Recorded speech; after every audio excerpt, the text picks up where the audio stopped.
Abra a sua Bíblia aí no livro de livro de Samuel, capítulo 2.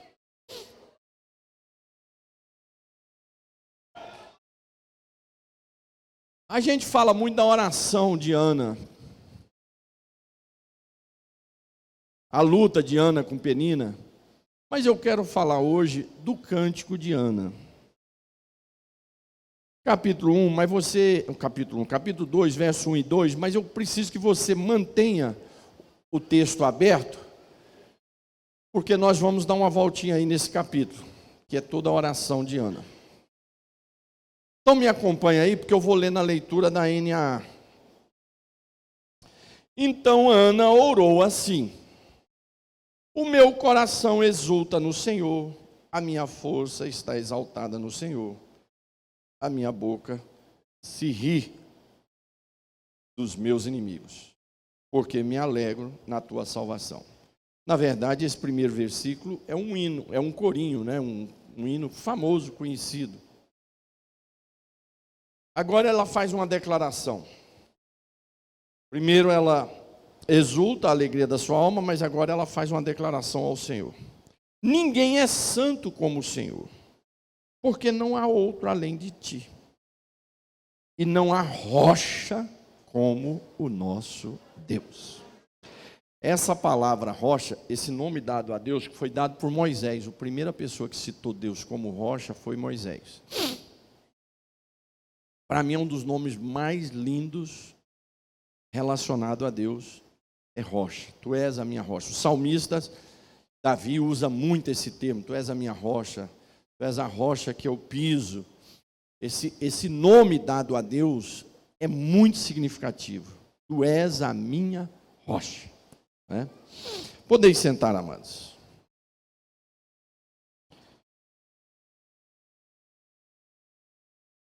Ana está aqui fazendo o cântico do louvor, cântico do agradecimento. Amados, nós precisamos aprender a agradecer. A gente aprende, a gente pede, a gente tem que lembrar de agradecer.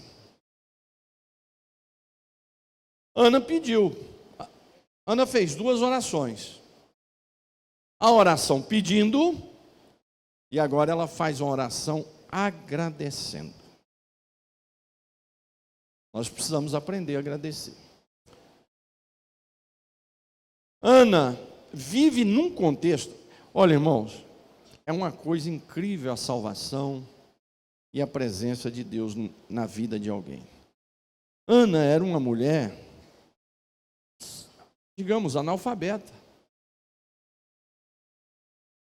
Tinha escola naquela época. E ela morava nas fazendas com o marido. Como é que uma mulher analfabeta compõe um hino desse? De uma riqueza bíblica, teológica, inacreditável. Essa oração de Ana é tão rica, tão maravilhosa, tão profunda, que o salmista compõe um salmo em cima das palavras de Ana. Olha isso. O Salmo 113 que foi lido aqui hoje, e que eu amo muito esse salmo, porque eu vejo a minha vida neste Salmo 113. Esse Salmo 113 é um recorte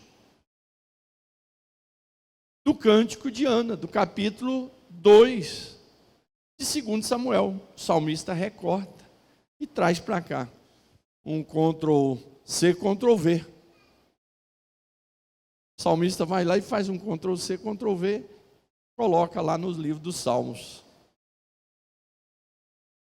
Mas não para aí não. Isabel canta um hino, inspirado pelo Espírito Santo, utilizando palavras de Ana, da oração de Ana. Coisa incrível. Uma mulher da roça, caipira, simples, mas que vai compor um texto de uma riqueza e uma comunhão com Deus Inacreditável que muitos pentecostais, com a Bíblia inteira na mão, não têm. Essa mulher não tinha uma Bíblia nas mãos. Sabe como é que ela ouvia a Bíblia? Não tinha escola dominical. Uma vez por ano ela descia com o marido. E aí lá os sacerdotes liam as leis. Aí eles ouviam, ia para casa com aquilo. Tinha livro.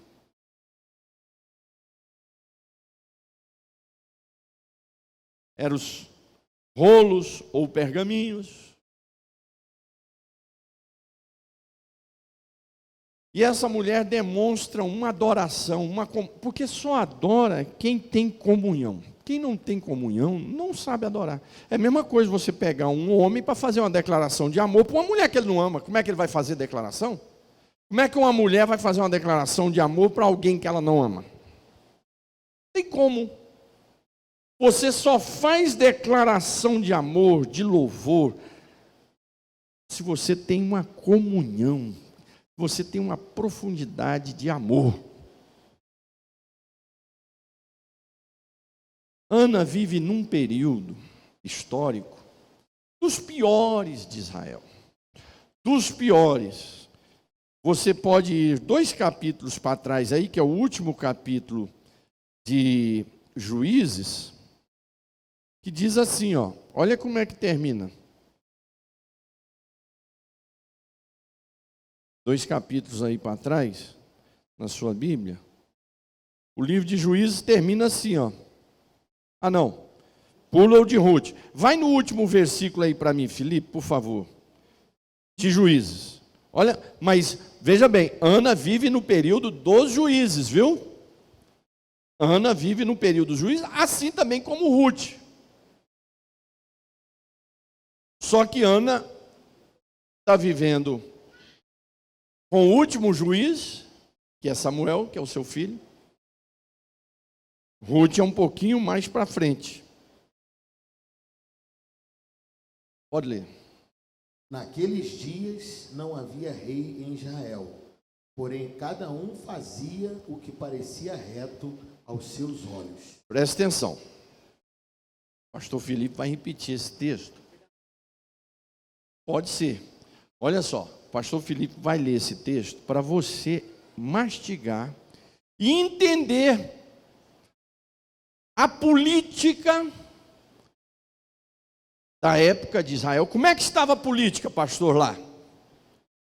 Como é que estava a economia? Como é que estava a vida religiosa em Israel na época de Ana? Então abre-se o jornal de notícia e a notícia é essa. Naquele tempo não havia rei em Israel. Espera aí, só um instante. Uma casa ou uma cidade, um estado, uma nação que não tinha um governante. Não é que tinha governante ruim, não tinha governante. Se não tem governante, tem ninguém que orienta, que organiza. Então não tem ministros, não tem organização econômica, educacional, projetos, tem nada. Esse é o estado político que Ana está vivendo. E cada um fazia o que bem queria. O cara levantava cedo. Hoje eu vou matar alguém. Fazia isso. Não, hoje eu vou roubar aqui o meu vizinho. Porque não tinha onde você que era assaltado, estuprado, seja lá a desgraça que acontecesse, você não tinha a quem recorrer.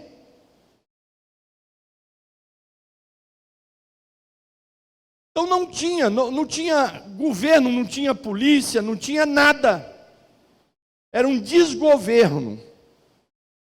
Uma nação sem governo. Fechou, né? Esse era o estado. Então, como Israel era um país religioso, teocrático, a religião falida. Sobrou algumas histórias, alguma coisinha no coração de uma mulher ali, um homem aqui, uma família ali, Muito pouco. Não havia nenhum sentimento nas pessoas. Eu quero uma hora ministrar a pior história que tem na Bíblia, a mais trágica, terrível, pior do que as histórias que a gente ouve aí de tragédias, de assassinato, de nojeira. Está registrado nos capítulos aí para trás. São os últimos capítulos que terminam o livro de Juízes. E aí o livro de Juízes encerra assim. Ana vive nesse contexto político, nesse contexto social. Não havia graça para viver. Qual é a graça de viver num país que não tem governo? Qual é a graça de viver num país que, se você sai na rua, a pessoa pode te matar, pode fazer o que quiser, não tem justiça, não tem nada.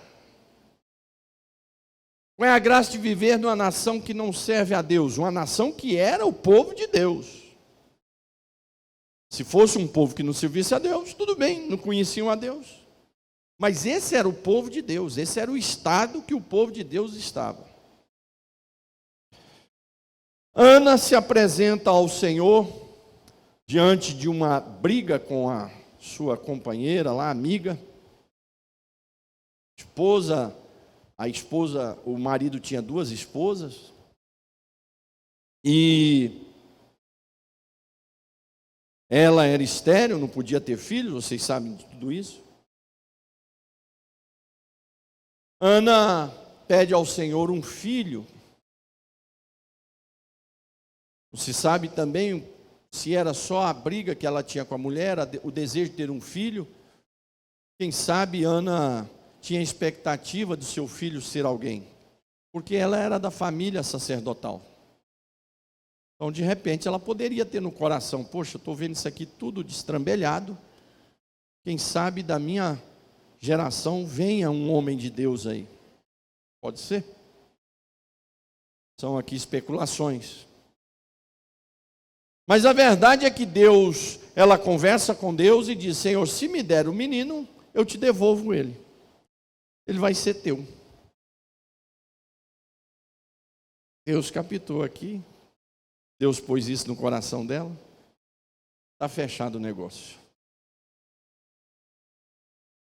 O estado religioso da época de Ana, a Bíblia diz que era governado por Eli, um homem de 80 anos, cego, surdo,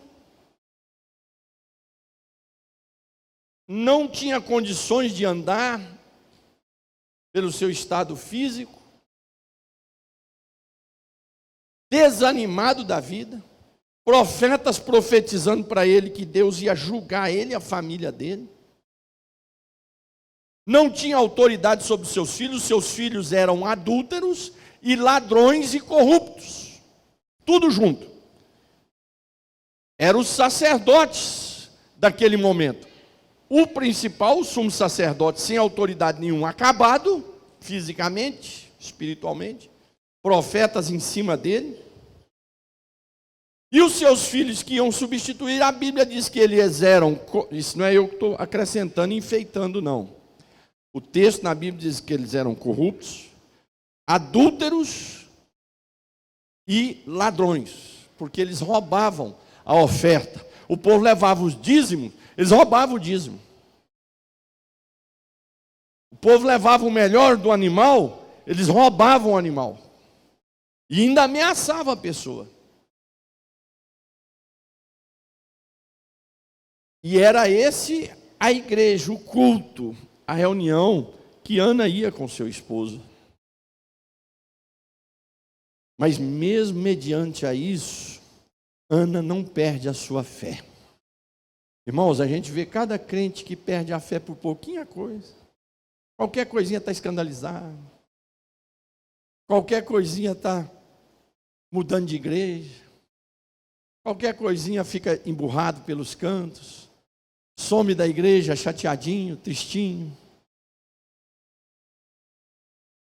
E às vezes são crentes antigos da igreja.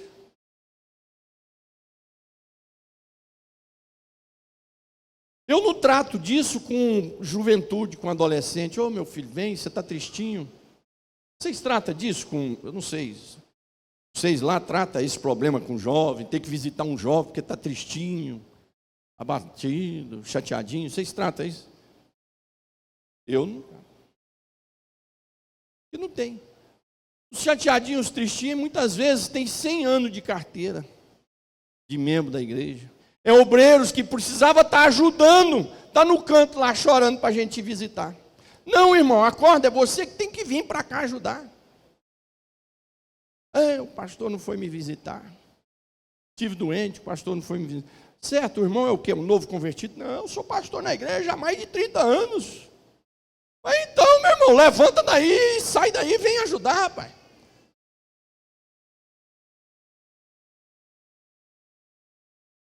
Ana, diante daquele quadro, ela não perdeu a fé. O culto que ela foi, o pastor era o Eli, imagina que culto, com seus filhos adultos, ladrões e corruptos. E ela está ali no culto com fé. Meteu o joelho no chão, orando. A igreja era tão complicado que o sacerdote fez uma leitura totalmente errada da oração dela, entendeu que ela estava embriagada. Certamente ele não via mais ninguém orar. Aí viu alguém orar, isso está errado.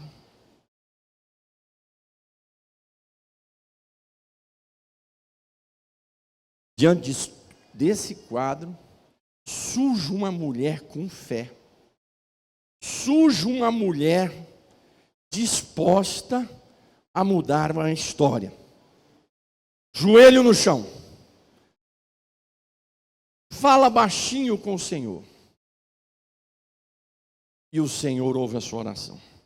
Mas mesmo assim, com toda essa situação do sacerdote, ele era ungido de Deus. Então estava sobre ele a unção. Aí ele ministrou a unção sobre ela e disse: se você está orando, pode ir para casa que Deus vai dar a resposta do seu pedido. Por isso também a gente não deve sair falando mal de homens de Deus, mulheres de Deus. Mesmo que aprontam, deixa que o juiz de Deus, Deus cuida deles. É igual o seu filho. Ele pode errar o jeito que for. Você sabe dos defeitos, você briga com ele, você aponta os defeitos dele. Mas se alguém chegar e falar dos defeitos do seu filho, para mim ou para você, você vai subir nas cadeiras com os dois pés.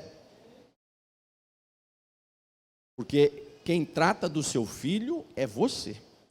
Deus é da mesma forma. Ele nos bate, nos corrige, mas ele não aceita ninguém vir falar mal de nós. Não aceita. Então, cuidado. Tem gente que tem uma facilidade tremenda para falar mal de pastor, pastora, de obreiro, de obreira. Cuidado. Ana buscou a bênção do sacerdote. Levou a bênção para casa. Teve o seu filho. Agora ela está lá agradecendo. Ela canta um hino ao Senhor. Tu és a minha rocha.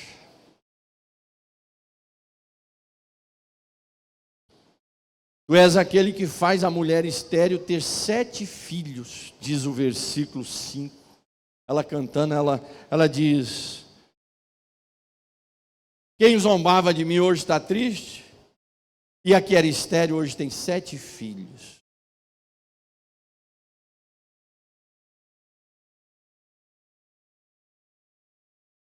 E quem tirava onda hoje está murchinho pelo canto. Estou parafraseando aqui o texto. Versículo 8, ela diz: porque tu levanta o pobre do pó. Olha aí, o salmista foi lá e colou o texto. Não colou no mau sentido, é porque a alma do salmista deve ter mastigado comida esse texto.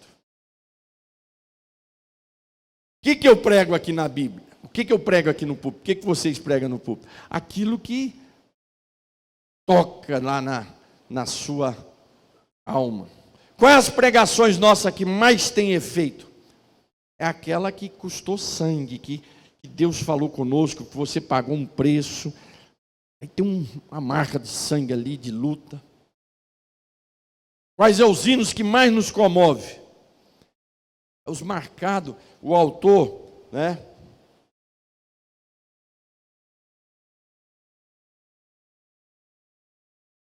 O autor tem a marca dele ali do sangue, do sofrimento. Quem falava isso era um teólogo alemão, repetido por Rubens Alves, Nietzsche, que era um ateu, mas ele dizia: o bom livro é aquele que tem o sangue do autor. Esse cântico, ele tem poder porque tem o sangue de Ana aqui, tem o sofrimento dela, tem as perseguições que ela sofreu, as humilhações, o choro da oração, a busca ao Senhor e o resultado que veio de cima. Ela diz: tu és aquele que levanta o pobre do pó e tira o necessitado do monte de lixo. Quem aqui já teve a experiência de ter morado no lixo e o Senhor te levantou do pó? Eu sou um. Eu sou um. Por isso que eu gosto do Salmo 113.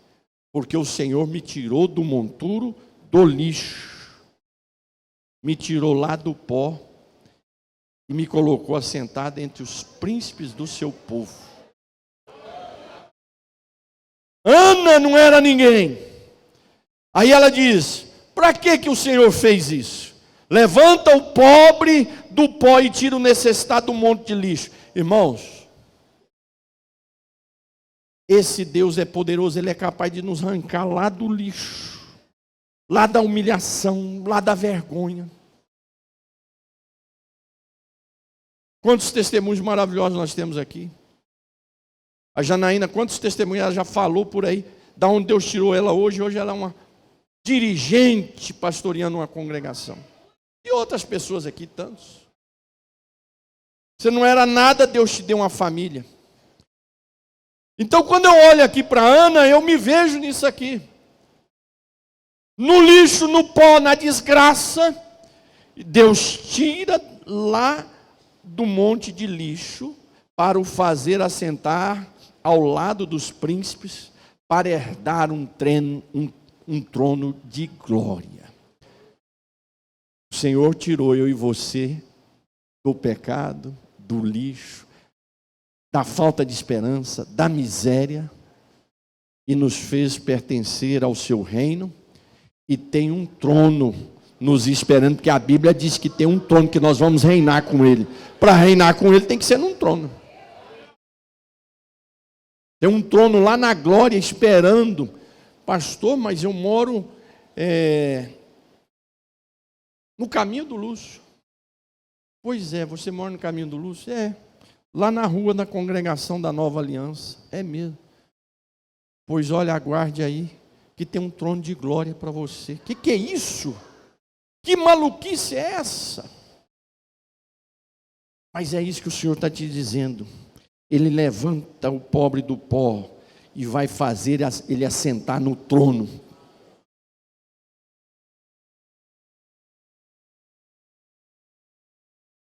Esse é o Deus de Ana, é o meu Deus, é o seu Deus, é o Deus da minha família, é o Deus que me deu uma esposa, que me deu 2 filhos, me deu uma casa. Graças a Deus, depois de 10 anos, consegui pagar a minha casa, ou a nossa casa. Pastor aqui. Irmão, eu fico olhando assim, meu Deus, como é que pode?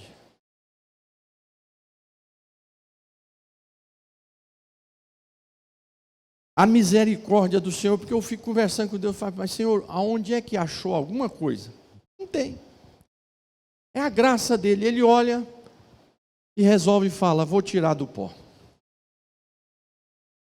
Amados, você está debaixo dessa promessa. Você está debaixo dessa marca.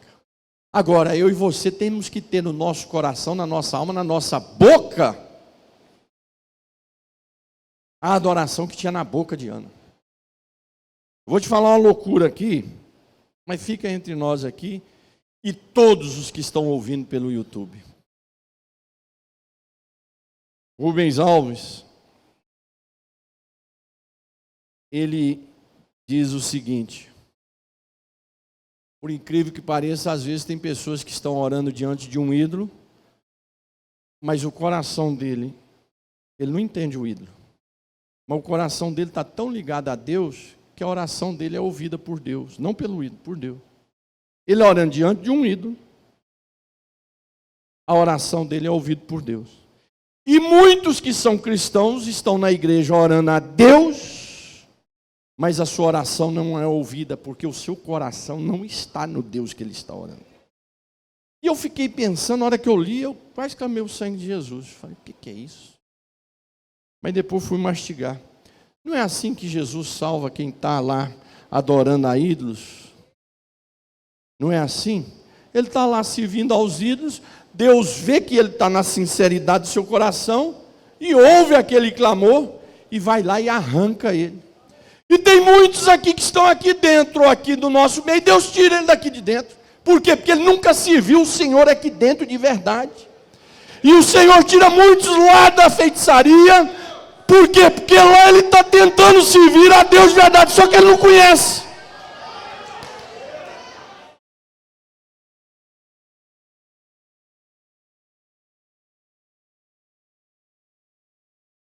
Você, olha que coisa para a gente refletir. O cuidado que nós temos que ter. Gente aqui dentro adorando a Deus e que não vai subir a oração. Porque não tem um coração como o de Ana, um coração de comunhão, um coração quebrantado, um coração de confissão. Ele está ali por uma religiosidade, sei lá o quê, farisaica. E aí tem lá um idólatra lá, acendendo vela, fazendo sinal, pondo alguma coisinha lá, para o santo, sei lá o quê. E Jesus vai lá e salva. Por quê? Porque aquele está procurando a Deus de forma... Ele não sabe como, porque ele não conhece, ele não tem uma Bíblia, ele não tem nada, ele está procurando. E Deus fala, é você mesmo. Você vai sair daí. Vou te arrancar do povo, vou te pôr no meio do meu povo. E aí vem para o nosso meio, canta, prega, vira pastor, vira pastora, vira pregador, vira cantor, vira... Quantos testemunhos nós temos? E quantos estão aqui dentro, irmão? Até pregando, cantando, e Deus arranca daqui, põe lá para fora. Ana adora o Senhor porque ela tem uma comunhão, ela tem prazer nesse Deus. Ela tem uma paixão nesse Deus. Ela confia no Deus que serve. Ela crê que esse Deus é poderoso para fazer uma mulher que não tem filho, ter filho. Mas Deus foi tão poderoso com Ana que não foi só um, não. Ela canta que tem 7. A gente conta lá na Bíblia tem 6, mas ela cantou que tem 7. Vai ver que o que foi registrado até aquele momento é porque tinha 6, mas depois veio o outro. Ela pediu 1, Deus deu 7. Você ainda duvida que a bênção que você está pedindo ao Senhor, a porta que você está pedindo ao Senhor, o milagre que o Senhor está pedindo, que você está pedindo ao Senhor, você acha que não vai chegar? Adore o Senhor, clame ao Senhor como Ana, porque não vai chegar um milagre não, vai chegar, são vários milagres. Não vai chegar um milagre arrastado não, vai chegar vários.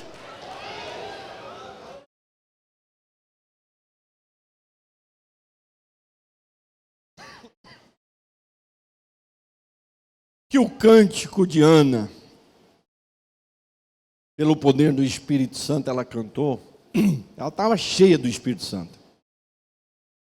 Venha invadir a minha vida, para pregar e falar do Senhor e adorar o Senhor, com essa alma, com esse sentimento que havia em Ana. Isso que eu citei aqui, de quem está adorando um ídolo e Deus salva, porque está buscando da melhor forma possível, Natanael. Aconteceu quando meu pai era pastor em Palmas, eu auxiliava ele, eu ia para a faculdade, E tinha líder, esqueci o nome, esses líderes acadêmicos, né? Tem um departamento lá que ele é líder, é um líder acadêmico. Ele é um representante, mas tem um departamento disso, né? Um Grêmio, exato. Ele era presidente, ela era o presidente do Grêmio. E eu a conheci, a gente se dava bem. Ela era uma mulher muito louca, bebia pra caramba, falava palavrão pra valer. Uma vez até os crentes lá da outra igreja mandaram uma carta para mim dizendo como é que eu era um evangelista que andava com a mulher daquela, pecadora, daquele jeito e tal. Eu peguei a carta, meti no joelho no chão, orei e falei: Senhor, o que é isso? Aí, eu dei uma carona para ela e a amiga dela, né? Deixei ela lá na casa dela. Morava quase de frente à nossa casa e a igrejinha nossa era assim, ela nunca tinha ido. Aí na viagem eu falei de Jesus para ela, tal. Logo no início ela começou a tirar onda. Só se para com esse negócio, tal, e já soltou uns palavrões. Aí eu continuei ali falando. Aí ela foi para casa, se assustou, porque ela tinha um ídolo lá na casa dela. E toda noite ela colocava água e maçã.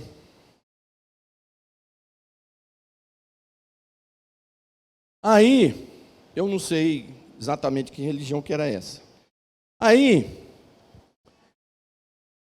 passados uns dias, encontrei com ela lá na nossa igreja. Num domingo, pouquinha gente no culto. Ela foi lá, entrou, assistiu o culto. Terminou o culto, ela estava assim, bem assustada e disse: Sócio, eu estou muito assustada. Vim aqui hoje, recebi a palavra, realmente estou sentindo Deus na minha vida. É que naquele dia que você conversou comigo, eu cheguei em casa e coloquei as maçãs e a água. No outro dia estava tudo murchinha. E eu cheguei perto do altar e me arrepiei todinho, eu fiquei com tanto medo. Quando foi à tardezinha, eu tirei tudo lá de dentro de casa. De tanto medo que me deu. E secou, ficou sequinho as maçãs. Aí eu falei: é que Deus ouviu a sua oração. Você estava clamando de forma sincera. Não sabia como. Estava direcionado errado, mas ela estava buscando a Deus.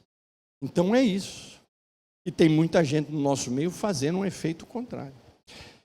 Que a minha boca, a sua alma, a minha alma, o meu coração, o seu coração, venha se esvaziar das maldades nossas, das nossas sujeiras, das nossas arrogâncias, das nossas disputas, e venha deixar o Espírito Santo encher a minha, a sua alma, o meu e o seu coração, a minha e a sua mente, dessa chama, dessa paixão, dessa verdadeira adoração que havia na boca de Ana. Amém? Vamos ficar de pé.